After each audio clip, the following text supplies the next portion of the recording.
Hello, everybody. It is Brad, and I am here with Will from the Weekend Homestead. And tonight, guys, we are going to do something a little bit different like we did last week. We are still doing tech, but the tech is going to be a little more rural. We are doing farm tech, homestead tech. We're talking tractors. We're talking skid steers. We're talking about all the stuff that my family is going to be running headlong into here in less than a month. And so, Will, thank you for coming and sharing your knowledge. How are you tonight, sir? I'm good. How are you doing? I'm doing good. I am finer than a frog's hair, brother. Tell me, you were just mentioning, yes, that is pretty fine. He's giving me the eyebrow, the people's eyebrow. How you doing? Yep. So what is new and exciting in your week? You were telling me you had some cool pyro stuff going on. We actually got some videos out this week. First off, yep, we're back on getting the YouTube thing. Now that we're past the 4th of July, we can get stuff going.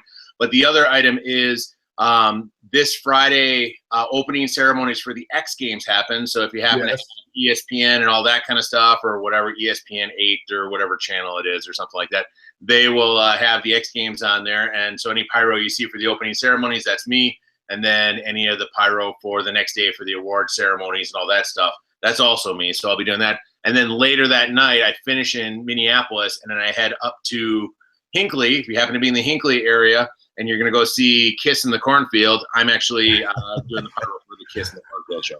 Wow, you know, that's one band that I just never could sink my teeth into at all. Like, even when I was a kid, there was just something that I was like, oh, there's something wrong about these guys.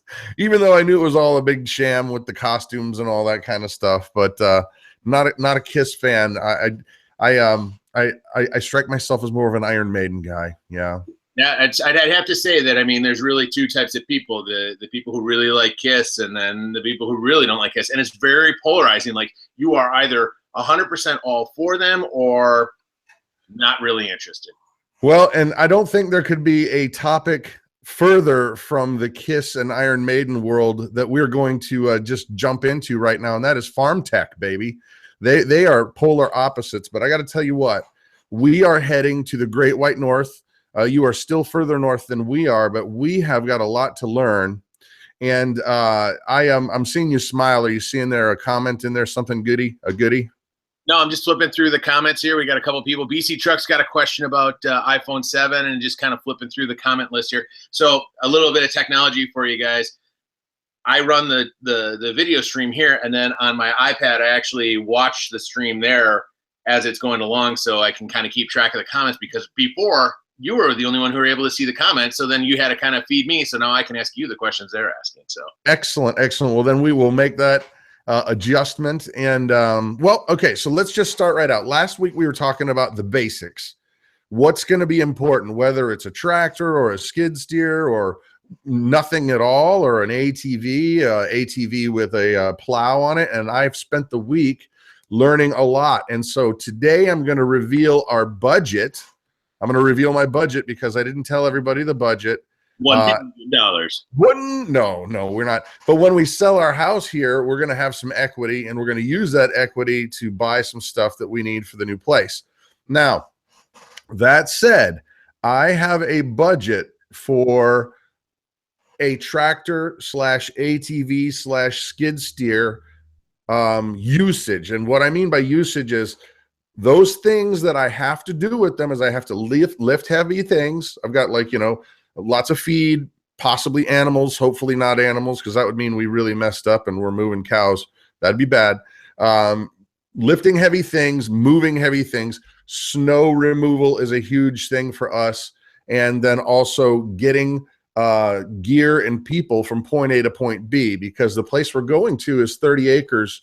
And I cannot imagine how fun it would be is if you're doing a project way out in the corner and you forgot the gloves or you forgot the shovel, and then going back and forth. If you had to do that on foot, you're really going to be hating life real quick.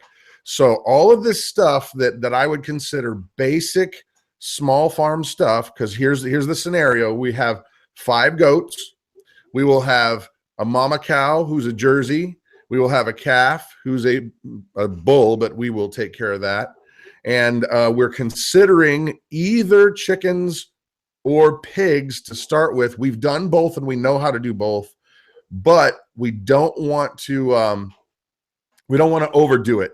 The buildings are huge and it would be easy for us to overdo it, but I want to keep it in check. So all that to say, those are the things I need to get accomplished. And here is the budget for the ATV / skid steer / tractor, and that is $10,000. I have to keep it under $10,000. And so with that, do enter the conversation, Will. So I know you and I have been talking, we've been trading texts back and forth and everything else. And I know that you said last week that you were going to spend some time going on Craigslist, shopping for things, looking for different terms, things like that. Give me your top 2 that you found so far. What have you found that's from the conversation we had? Because we covered all sorts of different topics last week. From that conversation, what 2 or 3 things have you kept going back to and trying to figure out? Because I know it was tractor or skid steer, and then how does a UTV, ATV fit in the equation? I know you've been looking at tractors, so it sounds like skid steer is out of the equation. Probably. Although I did find somebody who's really a great scam artist. They were trying to sell a New Holland 2014 skid steer in excellent condition for $2,000. So I knew that was right out of the gate a lie. And they were posting on multiple places. But here's the thing: I've got some questions about it actually. What about now? In my mind's eye, the tractors that have the narrow wheels, where in the front, where it almost is like 3-wheeler, but it's not. They got 4 wheels, but they're real tight. That seems to me that that's a technology that needs not to be done. Correct? We want 4 wheels and we want them spaced apart. Yes. Yeah. So the tractors you're talking about are where they have the 2 wheels very close together, and that's for running down rows, doing row crop, that kind of stuff. It's kind of the older style technology, because you really end up with 4 wheels no matter what on the tractor. Just the older style have them close together. The thing is, these tractors that have the 2 tires closest together tend not to have front end loaders on them. They tend to be all back end 3-point and PTO type tractors. Okay. And hydraulics on them. Okay. Now I see a jillion Ford 8 ends and Ford 9 ends out there, and they're all like $2,000. They're all like, $2,500. A lot of them people have put a lot of work into and make them look pretty. And I'm just wondering, because I've been looking at the horsepower. People are saying now, okay, here's the thing. This was a debate that happened last time. Horsepower. Do you go for a lot? Do you go for a little? Do you go just getting by? And here's one thing that someone had texted me during the week, and they said, look, so many times people get hurt because they have underpowered equipment. They try to move hay wagons that are way too heavy with too small of tractors. And so this guy was encouraging to go higher on the horsepower, but going back, Ford 8 ends, 9 ends, they're everywhere. I've seen some of them retrofitted with buckets. Are they strong enough to do what I need them to do, or is it just pretty and nice and it's a fun nostalgic thing to have? No, there's 2 conversations on a Ford N series, which is it a 6-volt or 12-volt? Have they updated the system? If you see somebody saying, I updated the electrical on it, you know that they've done some work to modernize the tractor. That tractor is a workhorse. It's always been a workhorse. Probably the only problem you're going to have with it is trying to find tires. That's probably one of the most expensive pieces to replace on that. Those rear tires on it are not a common size thread track or anything like that. And there's not many dealerships that carry them. So that would be the only thing I would be worried about. But if you could find a Ford that has newer tires on it and has a good tread and things like that, that'll be a good shape. The biggest problem with them is the tall walls on the side of them tend to crack. You get a little bit of pitting in them, things like that. They get weak and brittle because people leave them stored outside. They sit in the sun, bake and bake and bake, and then it ends up not working. So, but it's a great tractor for running PTO stuff. It's a great tractor for dragging things. It's a great tractor for pushing things. Okay, now what about horsepower? And I see that JM at the Nut House is already ragging on us about Tim the Tool Man and horsepower. Bigger is better. It may very well be, but I understand that torque is also equally as important. But I also want to know about the tires. How much do they cost? Well, okay, so let's talk about you got a bunch of loaded questions in there. The one thing is, I am with everybody else. The most horsepower you can get, the better. But at the same point in time, we also have a budget in mind here. That's the one thing you have to look at is, do you get a tractor that fits your budget today and you cut your teeth on it. You learn what you use, what you don't use, and so on. And tractors tend to hold their value if you take care of them. Maybe you buy a tractor, start using it for 2 years, figure out what you like, what you don't like, and how it works. Oh, we're underpowered, or we're powered just right, or whatever it is. If it's not powered right, save up money as time goes along. When you sell that tractor, use that money that you got for your tractor plus the money you've saved up and get yourself the next one up. That's how I started. I started out with small tractors, yard tractors, lawn tractors, and then smaller mid-sized compacts, and kind of worked my way up to the point of the tractor that I have now, which is the Kubota tractor. It's 25 horsepower, which does everything I need. There's only been a couple times where I said to myself, you know what, I really need to get something bigger. But when we run into that equation, I look at the price difference of where I am today and the next step up, and it's almost $5,000–$6,000 to make that next step, which is a lot of money. So it's like, do you spend that amount of money to take those next steps up? Yes. More horsepower is great, but the other problem with more horsepower is you can pull bigger implements, which means that the bigger implements also cost more money. So instead of buying a $300 or $400 brush hog or $500 brush hog, now you have to buy a $1,500 one because it matches to your tractor. So as the scale moves up, so does the horsepower, but so does the dollar. So that's where you got to kind of weigh it in and figure out specifically what you're doing. Forward end, I would be over at your house all the time with that, just because that's the next tractor that I'm probably going to get to supplement some of the torque and pull things that I can't necessarily do with the Kubota, or where I don't want to take the Kubota into an area, I can use that forward end to do that instead. Well, see, now I'm a little bit confused just because there's a gazillion of them out there and they're cheap. So if they're so desirable, why aren't they worth more money? You know, supply and demand works, right? You know, you're exactly right. The thing is that, I mean, they're old. That's the difference is some of the tractors, I mean, I was looking at a Ford N8, I think, or 8N, and it was 1939. You know, and then some of it was upgraded, some of it wasn't. Like the tractors, you could be spending $400 to $600 on a pair of tires for that tractor. You know, you could buy the tractor for $1,500, $2,000, whatever it is, and then spend $400 to $600 just on a new set of tires for the back of it.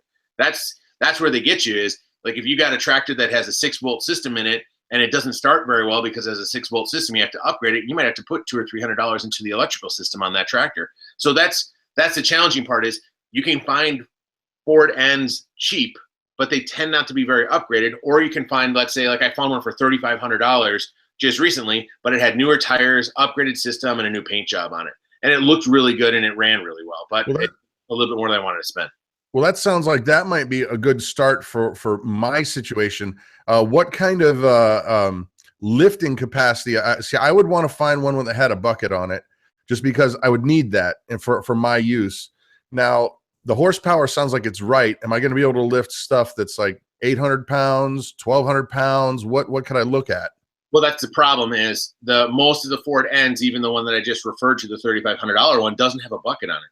So I don't know much about the bucket retro on that and how they make that work. Do they put a separate pump on there that then runs the hydraulics that runs the pump? Because the Ford end didn't have hydraulics back in, 41 or whatever it was originally built. So I question those retros on there. Is it something where somebody made a bucket for it, or did they make an aftermarket kit, and how does that work? And that kind of stuff. Is it the late 50s models of the Ford N are the ones that have the buckets on them? I don't know that off the top of my head. I'd have to do some research on it. I have seen a Ford with a bucket on it, but usually it's like, I want to say it's like a 343, or I think that's the model of it.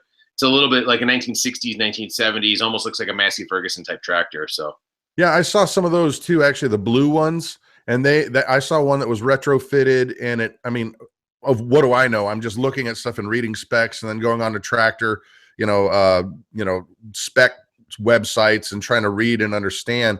But I saw the ones that were blue from the 70s, early 70s, and they were only around $3,500. So I was thinking, something like that might fit the bill. Because all I need is, in my mind, I need a bucket and I need a PTO, not for right now, but for future things. Yep. And that's my mind. And also another thing that was really nice about those Ford tractors is they're not really big. And by big, I mean tall, because the barn that we have is kind of low ceilings, and any larger tractor, I wouldn't be able to get it in there and do a lot of stuff, scoop and poop and whatnot.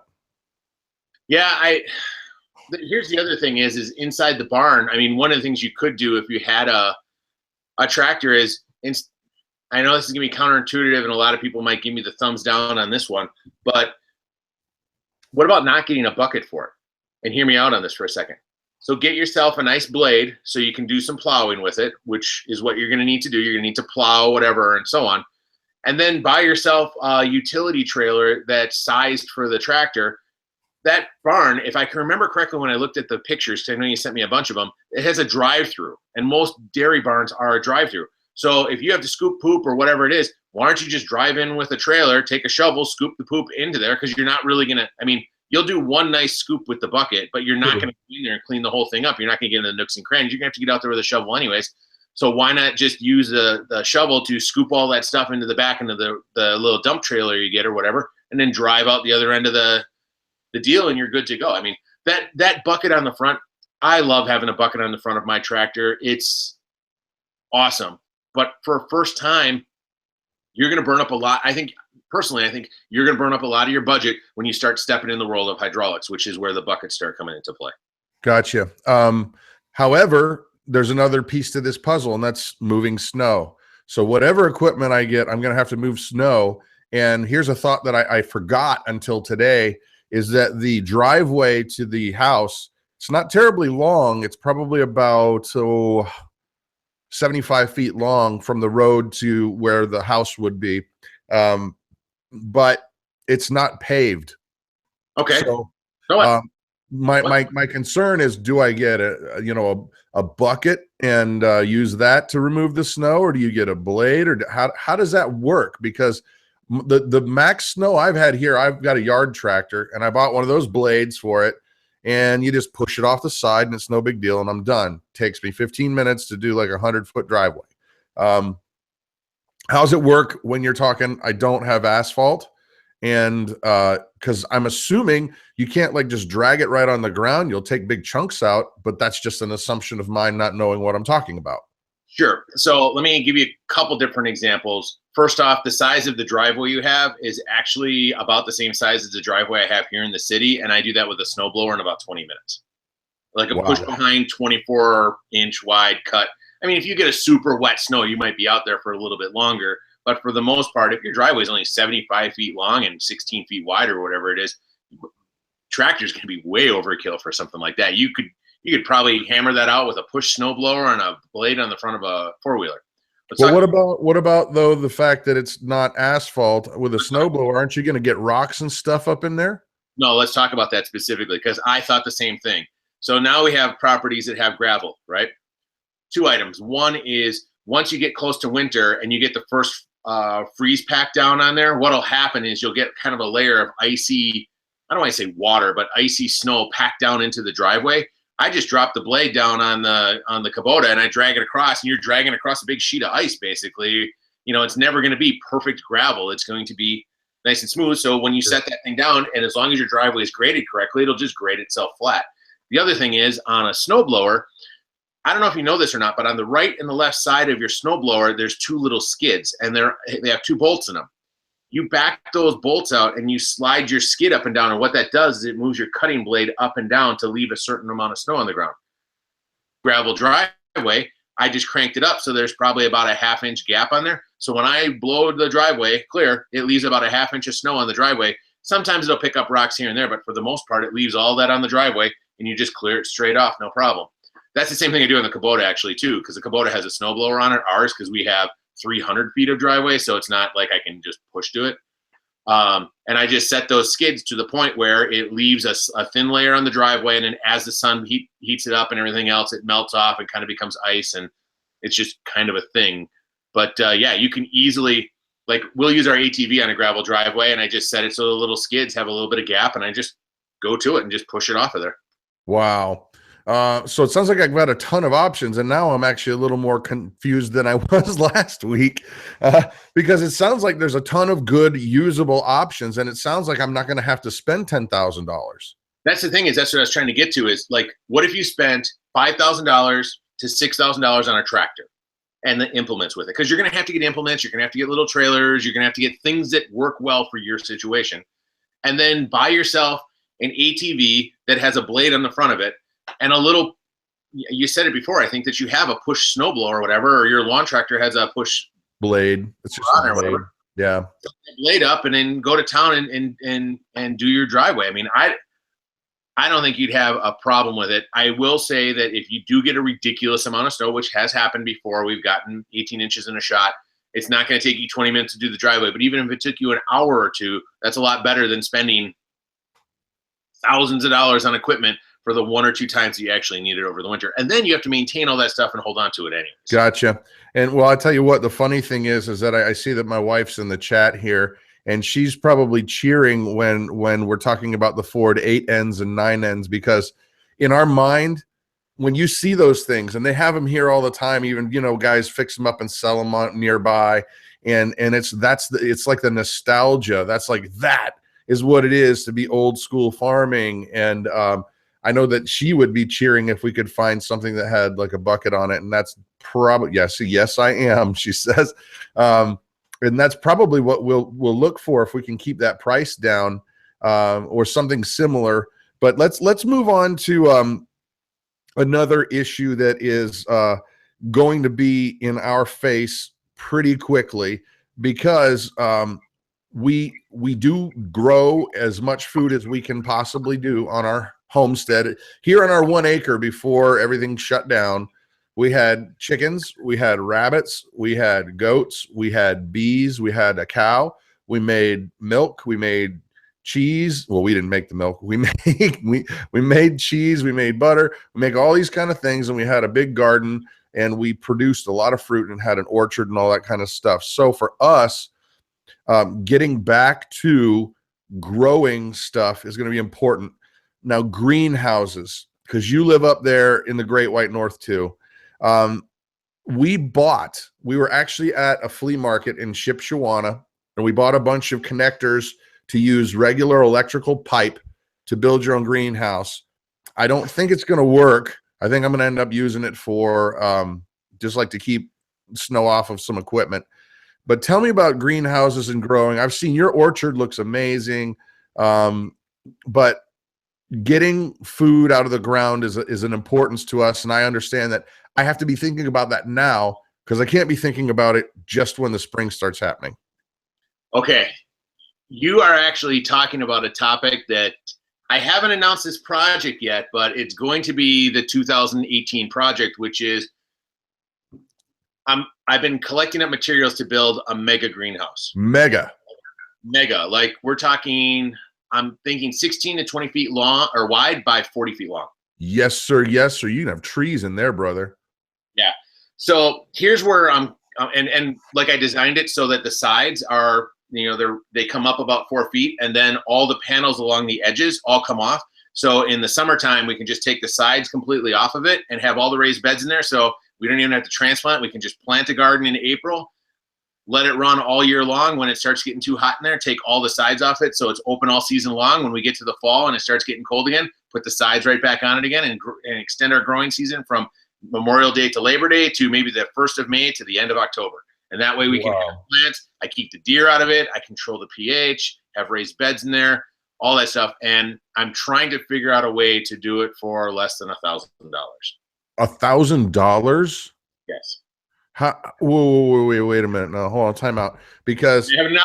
We're working on it. No. Now you've got, I actually literally have goosebumps. I'm not kidding. Right there. I just got goosebumps. And I'm reading some of these comments, and folks are, I want to back up. I want to talk about the greenhouse, but let's address some of the comments here. First of all, hey, Angie. Hey, Angie's Pantry. Brad, Coco, Noelle. With your heated garage, can you create a grow light garden? I could, but that's not how we're going to use the garage, and I will reveal to you what we're going to do with that, because I actually have to have a room to do production in, and the house is not really set up for that. So I'm going to take about a quarter of the garage and make a room for production for myself, but we still need room for the vehicles. Empty Hammock says, my greenhouse works awesome. 90 degrees inside, 15 degrees outside. Nice. Angie, will that be an awesome, huge greenhouse? Yes, it does sound like it. That's my dream house, or dream greenhouse, Red Tank Girl. Okay, I can't. Hey, Bama Homestead. Hi. You guys have had quite a day. I've seen you've gotten over, I think it's coming close to 200 subs today. So congratulations. Yeah, we did a little collab, and they're rocking it. So, but tell me about this mystical beast that you think you're going to be able to spend $1,000 on and get a 40-foot by 16-foot greenhouse, because I'll be the guinea pig if you think it'll work. So you know that we just went through that whole remodel series. I'm getting really good at acquiring materials, both paid and unpaid, in the sense that I'm not stealing stuff, by the way. We're getting free stuff from places, and I'm getting all these different sources for things. And I'm working on the design right now. And then my buddy Todd, who does a lot of timber work and things like that, and has helped us with a lot of things. Actually, we're going to have a video about our screen room that's going up. That's actually a lot of his work in there. He's just a carpentry guy. We're working on this design and trying to calculate it out and figure out how we're going to build it. The outside frame area that we're talking about is all recycled window panes.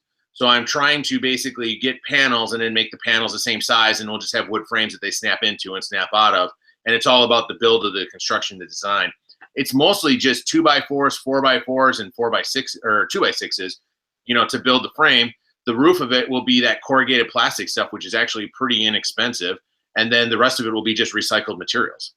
Paint the whole thing up, and I think it'll look pretty sharp. You know what, dude? And I'll bet if you were, of the researching mindset, you could probably get a grant for it too. I thought about it, and we've talked about doing that kind of stuff too. But going back to the conversation on the greenhouse, I will tell you, I've seen many of people do the pipe conduit type greenhouses. I've seen hoop houses and all that kind of stuff. The challenge that you'll have is it'll work great during the season, but you have to be religious about taking it down at the end of the season before the snow load comes, because any weight on that plastic will bend all that conduit down. You have to have at least 2x4 minimum framed roof systems to support the plastic. The other part is all that UV penetration on that plastic will make it brittle, and what will end up happening is once that snow load gets on there, it'll get brittle and it'll just fall in. You'll be replacing the plastic constantly. So what do you suggest to use for the roof? I mean, if you got windows for the sides, that's cool, and it'll look awesome. I'm sure it'll look really cool. But what about the roof? The home improvement stores, you can get corrugated. You ever see that kind of wavy, ripply corrugated stuff? They use them for windows on the top of pole barns. Those panels usually come in, I think they're like 2 feet by 4 feet in size, or 2 feet by 8 feet or 6 feet. You'd have to look at the size dimension or whatever it is, but just get a series of those and basically build your frame and put those together, and then put a little roof cap on the top of it, and you're good to go. So you're thinking wood frame for the whole thing. Wow. And you still think, it's because of you're getting donated stuff that you can make that dollar mark, right? And that's the thing too, is if I get into this project, so this would be a design project that we talk about on our channel probably sometime October, November. And then if we built it, we'd build it in March and April of next year. $1,000 is my goal to hit that price point. And then if we do it, the one thing that I dislike, and I'm going to go on a little YouTube pet peeve here for a second, but you guys will all understand where I'm going once I come full circle. I really don't like the channels where they go, we built this whole thing for $100, but what they don't tell you is they got $1,000 worth of free stuff, and they only had to buy $100 worth of parts. So yeah. I'm actually going to do it two ways. One is I'm going to say, if you have to build the whole thing from scratch and you don't get donated stuff, it's going to be $1,600. But here's the places we went to get free stuff, and we got $800 worth of free materials, and show people how to do that instead of just going, oh, we built the greenhouse for $600, and people are like, wow, I'm going to build this massive greenhouse for $600, and then find out that, oh yeah, by the way, we've gotten 75% of the stuff for free. You just gave me an idea, because I work with the barngeek.com, and he is amazing when it comes to design and rebuilding and old barns. And I wonder if we couldn't work out some kind of project where we recycle an old barn, take old barn wood and make it into a greenhouse, and show people. Because man, I'll tell you what, it's a sad thing. I see these barns that are, starting to come down, and people don't take care of them. They don't want to do anything with them. And I'm just looking at that wood going, oh my gosh, do these people understand that those things were put together with peg and hammer and mallet? There's not screws, there's not nails, they're pegged together, and that wood that's in there is worth so much money, number one. But number two, it'll last another 100 years if you just take care of it. And I think I'm going to approach him and say, hey, dude, I think we need to tag team on this. Well, okay, I'm gonna give you guys we need like a sound effect or something like that for like, here's a secret, you know? Secret. Yeah. So here's the secret place where I find some of the best salvaged wood. Ready? Find somebody who's getting rid of a deck. Here's why. Most decks, for the most part, if they're elevated decks on the back of a house or whatever, and they're built in the 90s and 2000s, they have pressure treated wood. So if they're replacing the deck or taking it off to put a patio on or something like that, I'll see people on Craigslist all the time, hey, we're demoing our deck or we're doing whatever. Come get it. Yeah. Come get it. Think about this for a second. Most decks are built with 2x8, 2x10, or 2x12 construction underneath. The deck boards, they're junk. Throw them out. Get rid of them. Because all that stuff took the weather all the time. But those boards, most likely, as long as they're not on the ground, are good. So you got good 4x4s, 2x6, 2x8s, and 2x10s. Well, if you need to, run one of those through a table saw, and now you take a 2x10 and cut it in and make 2x4s out of it. Now you've got pressure-treated 2x4s for free. Wow. You know, people are looking to get rid of decks all the time. 4x4 posts. Like, I went out and we collected and salvaged out of a project that we were working on 12 4x6 posts that were 8 feet long. Perfect condition. Well, so, and if you got to buy that at a store, you're looking at $40 a board. Probably somewhere around there. So yeah, if you are ever going to, for all the people who say pallets and like, oh, go get pallets and whatever else, pallets are great for some things, and you can do little projects and things like that with that. But if you're going to do big construction projects, you have to buy good materials. Good things to go look for are, one, somebody tearing down a pole barn. Most pole barns have 4x4 or 6x6 posts along the outside edges, and then they usually have 2x4, 2x6, or 2x8s up in the rafters. Take all those rafters. Somebody putting an addition on their house, see if you can get the rafters out of there. Most additions that are built after 1970 have 2x6 construction in the attic. There's a whole pile of 2x6s for you. Okay, now I feel the need to switch gears here just for a second, because everybody, I'm looking, there's 142 people in the chat right now, and we're having some lively conversation, and it's great. And I'm looking back and forth. We definitely have our Ford people and we have our non-Ford people, and they're sparring, and that's fun. But there is something that is going to affect each and every one of the people in this chat right now, period, if we do not act. And there is a thing called net neutrality it sounds really good. Boy, net neutrality, boy, that sounds, I want to keep the net neutral. Doesn't that sound really great? But it's not. And if we do not speak up and speak up quickly and loudly, we're going to get hosed. And I mean every single one of you, Angie's Pantry, Cajun Homesteader, Coco, BC, all of you guys, we need to pay attention to what Will is going to get ready to tell us, because if we don't, we're all going to get hosed. So the floor is yours, Will. Please explain from the beginning, what is net neutrality and what is going on? All right. So we were going to talk about farm tech. I said there is one tech thing we need to talk about. It's going to be in the news. It's going to be all over the place this week, and it's net neutrality. I'm only going to speak for a little bit on here. I got my timer up on the top there, so I'll watch my time so we don't talk for 3 hours on this, because this is one of the soapboxes I've been talking about all week with a lot of people. I've done some conversations online and things like that, and just different groups and things. Basically, the short of it is right now there's a war going on, and I'm gonna talk about a website here that Brad and I have talked about, which is called battleforthenet.com. I recommend that people go over to that website. You can find out some information about net neutrality. You don't have to listen to me. You can go to Wikipedia. You can learn about this. You can go to any of the major websites and learn about this. The short of it is there's a push going on right now. So 2 years ago, there was a big push. Actually, sorry, 4 years ago, there was something big to be pushed through called PIPA and SOPA, which were two different internet security petitions that were trying to be pushed through the FCC. And what's trying to be pushed through is basically the internet providers want to be able to control what goes over their network and who gets how much internet when. And the US government went, no, we're going to classify the internet as a utility, which means everybody gets the same exact look, feel, style. No one thing is suppressed versus something else that's raised up. There's no fast lanes or anything like that. The internet providers are saying, well, that's uncompetitive. We can't compete in the marketplace. It causes all these different problems. I'll tell you where you do run into problems is, let's say you have I'm going to use a gentleman, Hickok 45, because I was just watching some of his videos. He talks about guns.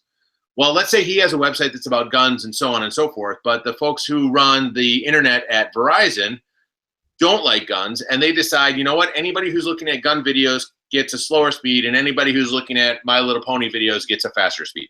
And they can pick and choose what traffic and who gets it when. It's a very dangerous thing, because once that happens, it takes the power from the people and gives it to the corporations. Essentially, they can totally push their own agenda. Exactly. Today, there's laws in place that make it so that everybody gets the same. And people are like, well, I don't have AT&T where I am. Well, I don't have Verizon where I am. I'm on Comcast, or I'm on whatever provider. The issue is that the backbone of the internet is also controlled by companies. So in that sense, when I hit a button here in Wisconsin and I want to go look at something in Netflix, it might go to Texas, that then go to California, then go to somewhere else to go to a Netflix server. Well, in the process of going there, on the way, it could pass through an AT&T network, or it could pass through a Comcast network, or somebody's network who I don't have. Well, what if that network doesn't like Netflix because AT&T or Comcast are trying to push their own video service? So now your Netflix experience is buffered because it goes through their system, or it has to find an alternate path. Right now, those internet providers have to give traffic equally to everybody. They're trying to change that. So if you can do me a favor, and this is my ask, if you get a chance, go online and educate yourself a little bit about net neutrality. You can go to Wikipedia. You can go to battleforthenet.com. They're asking people to fill out a survey or even just sign a petition. Those petitions are being put together. A year ago, I want to say it was May, this same legislation was up to the FCC for them to make a decision on whether or not to unclassify the internet as a Schedule 14 utility and make it back to how it was before, so that then the internet providers could push forward this idea of being able to throttle the internet however they wanted to. Hundreds and hundreds of thousands of people wrote petitions in to the FCC, to the point where normally an FCC thing would get maybe 5,000 or 6,000 petitions on it. This one, I thought, got like 3 million petitions on it. And they heard loud and clear, nope, we're going to side with the people on this one. So I'm not here to stir anybody up. I didn't talk about Democrat, Republican. I didn't talk about liberal or conservative. I didn't talk about any of that stuff. I'm not talking politics here or anything like that. Every one of those groups would be affected by this, because let's say AT&T is conservative and you're a liberal and you go on that network, that's going to be a problem. Or let's say you are a Republican or a Democrat and Verizon is Republican and you go on their network. It doesn't keep it the same. I'd rather have everybody have access to the same internet, the same experience, no matter where you are, and keep the playing field level. So that's my only ask. I asked for 3 minutes to talk about this. I'm at the 3-minute point. I'll open it to questions. Dude, here's the scoop.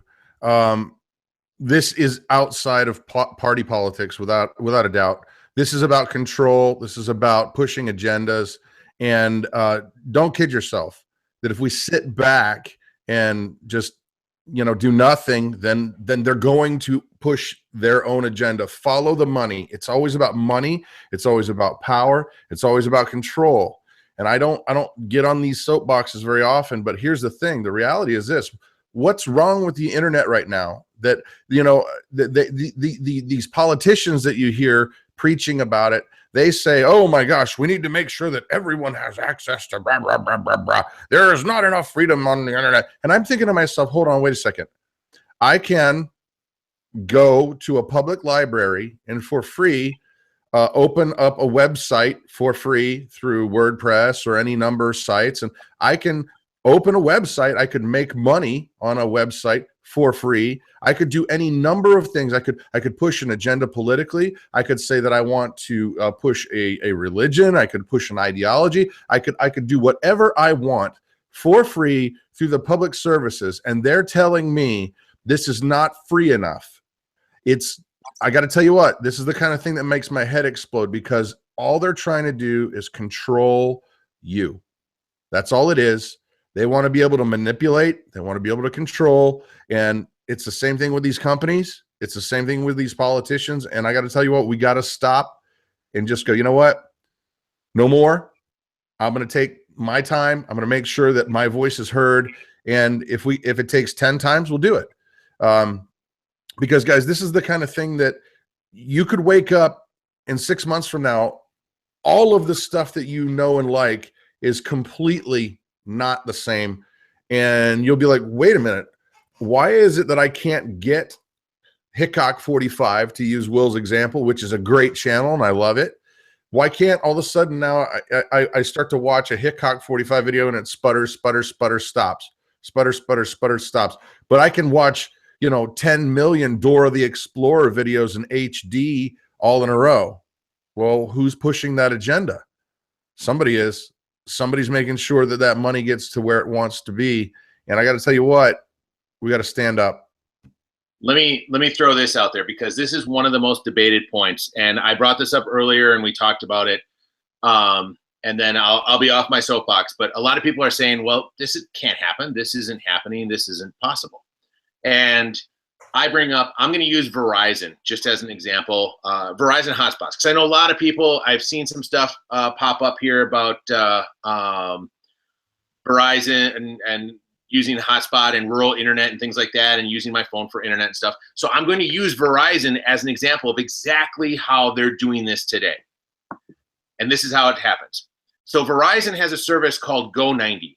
And Go90 is a video watching service where you can watch TV shows and videos and whatever you want and so on. And then there's also YouTube and Netflix, which you guys, I'm guessing, are very familiar with since you're watching us on YouTube today. Today, when you pay for your data plan, let's say you have the 100 megabyte plan, or sorry, the 8 gigabyte plan. Let's pretend you're buying the 8 gigabyte plan, right? When you watch Netflix and YouTube on your 8 gigabyte plan, it goes against your data policy, which means you're using dollars to buy internet to view things that you find important. Verizon today, if you have Go90 and you watch Verizon Go90 videos on your Verizon device, that video is free. It doesn't go against your data. It doesn't go whatever. So you can watch as much Go90 as you want on your Verizon phone, and whatever content that they're procuring and they're aggregating on that service, you can watch for free because they think that's important. But whatever you want to watch on Netflix and YouTube, you got to pay for that. It's a small way that the internet providers are slowly testing out ways to, I don't want to say socially mold people, but you can either pay money to watch Netflix. That's what it is. That's exactly what it is. It's social engineering. It is. It totally is. Go ahead and call it what it is. A spade is a spade, and that's what they're doing. Yep. And the scary part is, whether you're a liberal or whether you're a conservative, it doesn't matter. We have to band together because it just depends who's in charge today, right? What if you're a conservative and the liberals, they're the ones that are making the rules today, and you're like, oh, I don't like that, until all of a sudden the rules change. Well, then what's to say that everything doesn't flip around? And that's exactly what happens. But Brad, the bigger part about this is it's less about the politicians and it's more about the corporations. And I'm not anti-corporate or anything like that, and I'm not here to push any of those agendas. But I will say this, that in the scenario where the people at AT&T can decide what's important for my kids to watch or for me to watch versus what the people at Comcast, and every one of those companies is going to be pushing whatever agenda pays the most. So if HBO pays the most money to Comcast, guess what content's going to be prioritized on Comcast? HBO. What if I don't like anything on HBO? That's what the problem with this is the focus is on the politicians today because they're the ones making the decision of whether or not this stays open or closes. The second that ruling is passed, that the companies can do whatever they want and they're not set into a position where everybody is equal, that's where it's going to become a problem, because it's whoever has the most money, their vision will be seen the easiest, and the people who don't have as much money, they're going to be on the bottom of the pile. And everybody, conservatives, Republicans, liberals, Democrats, people who like fishing, people who like camping, people who like gardening, who like whatever you like, you will not be able to see it because somebody else thinks their stuff is more important, and whoever has the most money is the one who's going to win. Well, and the people that are up on the top, whether they're corporations or politicians, if they want to push an agenda, it doesn't matter what people want. They're going to push what they want to socially engineer. And I got to tell you what, dude, this has got my blood pressure raised to a point where I'm about ready to pop. So I need to calm down. Let's talk about farming stuff. Bring me to chicken land. I need to go back to chicken land. I need to be talking about things like, tomatoes that are warm and ripe, and you just go into the garden and you pick a nice little cherry tomato out, you put it in your mouth, and it's like candy and it's warm. That is where we need to be, guys. I need to get to my happy place and get away from this stuff. But before I do, there's the link one more time, because even though I don't want to deal with this, we got to deal with this. So Brad, while everybody gets a chance, so by the way, if you click on the link in the text, it will open up another box. When we're done with this video, feel free to go and read up and get educated. That's the whole point of this. I'm not telling you what to do necessarily with the decision of how you're going to support it or whatever it is. Just educate yourself on something. I will tell you that every major internet website, Facebook, YouTube, Google, Reddit, Amazon, all these different sites in the last 2 days have had protests or pop-ups that have talked about this. If those companies are concerned and sweating it, worried that what's going to happen when this title is taken away, that's a pretty big deal, because they have a lot to lose, which means looking at it from us as the small guys out there, we have just as much to lose. What if all of a sudden, think of all the people who make money on YouTube, and then YouTube gets throttled to the bottom of the pile that nobody can see the content that you guys work hard on putting together? Brad, I know you work hard on your channel. We work hard on ours. A whole bunch of people rely on it for income and supplementing their income. What if that gets pushed to the bottom of the pile because big dollars over at Showtime have now bought all the internet providers to keep their stuff at the top? That's a problem. Will. Okay, Brad, ready? I got to do it, man. Happy place. Happy place. Talk to me about rabbits. Talk to me about tractors, man. I need to smell the dirt on my hands, brother. I need to smell the dirt. Close your eyes. Bring it to me. Take a deep breath. Think of that warm, rich hum of a Ford and driving through the driveway as the sun is setting in Wisconsin after a long, hard day of work. You got that little bit of sweat on your brow, but the wife is coming out with an iced tea that's just perfectly cool and ready to go. The children are shouting your name in glorious. You're talking about the mythical day, the coming up day, the meeting the Lord day. That sounds like the best day ever. I'll tell you what, man. Brad, tell me about the big barn. You know what? I like big barns, and I cannot lie. Some of you other brothers can't deny. If things work out, we're going to have 2 really big barns, and that is going to be my happy place. I cannot wait, guys. If we end up getting some kind of internet that actually works, I'm going to bug the snot out of y'all. I'm going to be like with my phone going, look at this. Check this out. Can you see this over here in this grass? And I just got to tell you what, guys. First of all, I want to get back to talking about farm stuff, but I just appreciate y'all so much. We read every comment. We read every email. Sometimes the emails don't need to be responded to. Sometimes we respond. But I got to tell you what, our lives are so much better for having you guys in them. And as Will's talking about this stuff, and it just makes me mad, because to think that there are people out there that will regulate and push and form agendas that will make this harder and make it, I don't even know what to say. It makes me want to spit. It makes me want to fight. And I really hope that we can make them stop it. It puts money before people is what it does. Mm-hmm.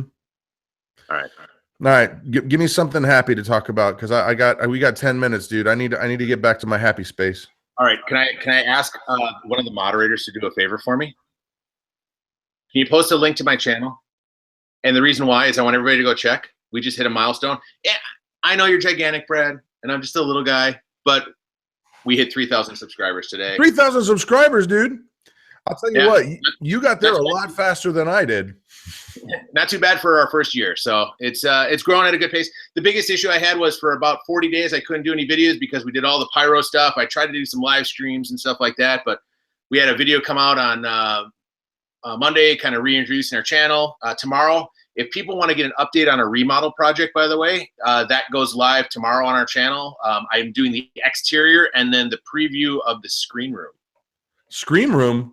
We built a, so we had an old deck. I'm really fan of repurposing things that are out there. We had an old deck that had pressure treated wood on it, and I had some leftover material from the construction. So I ended up buying a small amount of cedar, and we took these panels and we built, actually, I'm going to post some pictures on Pinterest because it almost looks Pinteresty. But it's cedar framed with a tin roof on it, and it's got screen panels in it. The screen panels came from an old screen room that was left in the garage that was really defunct, and all the poles were all bent up and everything because it was out for winter. So we bent all the panels back to the right shape, put different screens in them and stuff like that, and then we built a custom built frame for them to go inside of. Dude, that's amazing. I got one comment caught my mind, and we're gonna go back to the screen room here in a second because I thought you said it scream like room. I was like, wow, that's kind of neat. That's kind of neat. But Bradley Duncan, he's trying to bring me back to Happy Land. And I got to tell you what, brother, I miss you. He's a friend of mine. He says, pasture raised chickens, you grass farmer. That does calm me down. And I thank you for that. Scream room though, I thought it was like panic room where they, where the people are showing up and you got to get your freak on. I don't know. Yeah, screen like no bugs. You're gonna learn about bug spray, Brad. I know you're they only live like 2 months out of the year, right? Oh my gosh, but they're really bad months. Really, for real? That's the one thing I forgot to tell you about is mosquitoes. I don't think you'll have as big of a problem as what we do, but we have a lot of low-lying areas where we have the creek that comes through the property and things like that. And I guess maybe with a big hay field, you'll have a bunch of mosquitoes and bugs out there, but you'll deal with mosquitoes at some point in time. It's the state bird in Wisconsin. I don't know if you knew that or not. A lot of people think it's the robin, but in all reality, it's actually the mosquito. Well, I lived in Florida, man, and so I would have to combat those things with an M16. But I'll tell you what, though, what I'm really excited about is not having poisonous snakes. Oh, yeah, there's really no snakes. Maybe a garter snake here and there, that kind of stuff. And at one point in time, we should probably have a show about farm tech stuff and how to deal with insects and bugs and all that kind of stuff on your property. Because I found something really cool on Amazon the other day, and I'm going to send you the link later on, and you can take a look at it and decide if we're going to talk on the show. But it's this thing that mounts on a little gas can, and it makes like a 15-foot bubble around you that keeps the mosquitoes out. And we use it up north. So like we'll take Lincoln out and we'll take Cameron out. We'll work in the apple orchard and we'll plunk this thing down in the middle around us. And then I don't have to spray bug spray on the kids because you don't want to spray bug spray on a baby or what the heck is it doing? Is it putting like, some carcinogen in your lungs? What is it doing? That's exactly what it is. It burps out giant. Oh my gosh. Well, I don't actually put the poison directly on their skin. I just make them breathe the cancer. You inhale it and stuff like that. No, you just you got to work through the smoke screen that it creates, but it keeps the bugs away, but you do have to worry about a cough that you eventually will get in a weird tick. Oh my gosh. Well, I do have a lot to learn about living in the Great White North. However, folks, if you guys have enjoyed this conversation, and I have thoroughly, please make sure you go over to the Weekend Homestead. Make sure you're subscribed. Will has got some great videos, and I'll tell you what, I straight up have orchard envy. You got the deer fencing up there. He's even got little boxes that go around the tree bases, and he's mulched everything up. I feel like I don't give enough attention to my kids that he gives to his orchard. Do you want to know why we have the boxes around the orchard? Because that's a question that you asked before. So because of the zone that we're in and the frost line that we deal with, I wanted to figure out a way to control the temperature at the root and at the graft point of the apple tree. So what we ended up doing is we did the regular, and then we put the orchard box around there and filled it.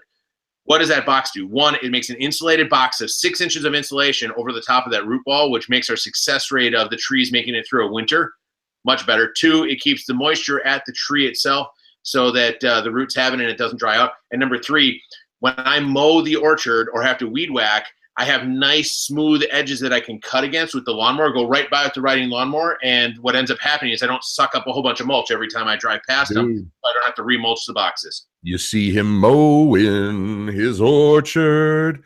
He's riding nerdy, something like that. I don't know. So here's the thing, guys. We got 4 minutes and change left. And I'm seeing that a lot of people are saying that, you don't have to breathe those chemicals, Will. I'm just saying, you may want to go back through the chat, brother, because in Florida, they would, everybody said, use that stuff from Avon. What do they call it? It was Skin So Soft. and it would still come after me. But this, you know, it never repelled any snakes. None of it. I had to help snakes go see their maker many times. I'm going on the Google right now. I'm going to tell you what it's called so that everybody doesn't think they're gonna find the chemical, dude. CPS is already at your doorstep. It's called a thermal cell, and it's made by a company called Thermocell. So it makes an orb around you, like in the Halo game, where they can't blow you up as long as you're inside the orb. Exactly. So basically, the theory of it is it's putting out something that attracts the what do you want to call it? The mosquitoes to it, and the mosquitoes go to it and basically die.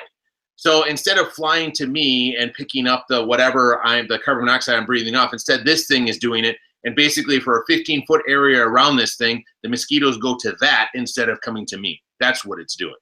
Dude, in Florida, we had these like blue zapper boxes, and it was pretty much just like, I don't know what the blue part was, but when any bug would fly into it, would just zap them. You'd hear pop, and they were just gone. And then there'd be a big pile of insects below it. So it's like, I guess, in that movie, A Bug's Life, it's so beautiful, I can't help it. And then and you're done. There you go. I sent you the chat on your Google Hangout thing so you can look at it. It's from Thermocell. It's really popular in the hunting community where, like, if you're up in your tree stand or whatever hunting in the woods and you don't want something giving off an odor or whatever, you put this on the tree and it keeps the bugs away from your hunting area while you're hunting, and that's where I found it. Crazy. Actually, I just made a trip out to a lot of you guys may know J Null Zero. He's not too far from our house. He's only like 3.5 hours away. So I made a trip out to his house, but on the way back, I couldn't believe it. But I found a place. It was a deer urine farm.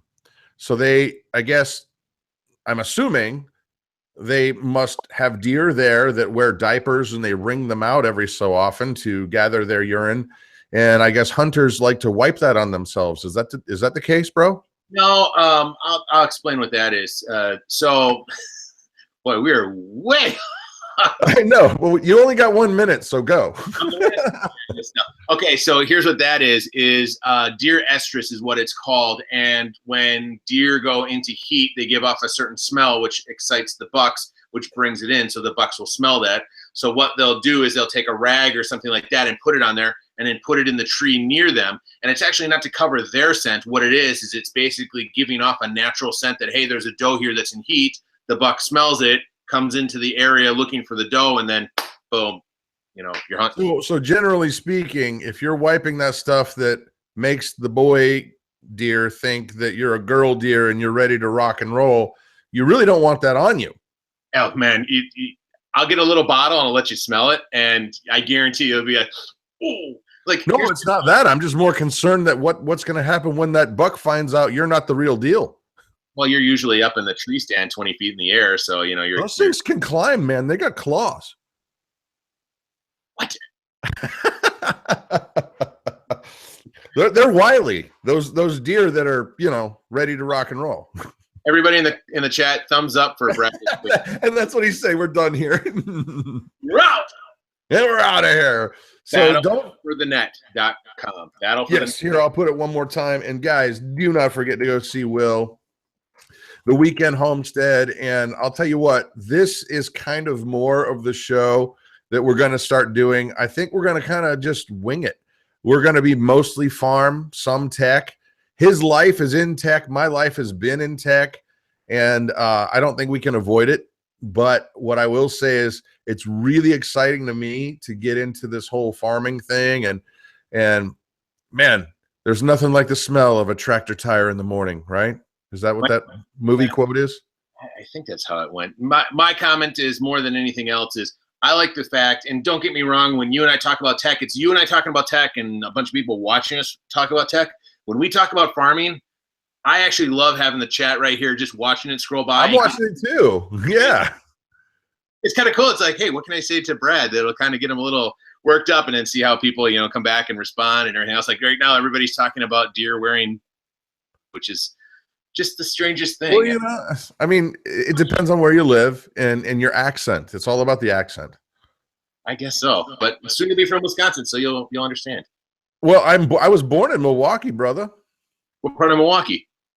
Waukesha. So do you know where South Milwaukee is over by the airport? I certainly do. As a matter of fact, you may know some little bit of tidbit. My mom worked for Mom and Pop Cop from Cop's Custard. Wow. True. Crazy. So you remember there's a St. Stephen's school right over by the airport. The church was like, or the original, they moved it from Italy or wherever it originally came from and brought it to the United States and everything like that. That is the grade school I went to. Sister Mary Discipline, 8 years in a row. Wow. Sorry about that, man. That's all right. Anyway, love you. We're moving out. Hey, you got 5 minutes and we're all going over to Will's channel. It's a pee break or a deer pee break or whatever it is that you need to, scent yourself with or de-scent yourself with. We're going over there 5 minutes. The weekend homestead. Oh, wow. I'm reading some of these comments, but I'm not going to say anything. So, Will, thanks for coming by, brother. Somebody asked in the chat what my pet peeve was. I'll talk about it in my stream coming up. It's next. A double dog dare. 5 minutes. Go pee. Come back. Bye.